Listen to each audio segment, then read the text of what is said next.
Selamun Aleyküm Avanlo, az Murat. Erci Meryem. Erji Mirza. Ma xwastii ro deraqê avê de hinek gotinê pêşiyan bêjin, kam dest pê bikin. Av ji çiyan diherike li newalan xwe de der. Ava biran bi tedbiran.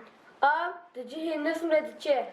Av çi qas boş be, aş ev qas xweştir digere. Cêv di riya avê de dişke. Ava hêdî hêdî me ecêb jêdî. Vê ev hevîra hîn gelek avê helîne. Av zanne binavlıkıye. Av di golê te bimîne wî genî bibe. Av heta girav nebe, zelal nabe. Ava cemilî cikaniya qut nabe. Ava xurt serevrev diçit. Ava zelal tê de xuya ye xem û xeyal. Arı av tica nabin yar. Av di serê kanî de şorî dibe. Av rabû, sikir û bend belav bû. Ava binkaye deng jê naye. Ava bi herêke kevs nagire. Cihoka av tê re çûye, wê her tim tê re here. Erê Avanlo, gotinê me deraqê avê de li vir xelas bû, heta wî diyokê dinê Emanet emanetê Xuda Xuda bû. be.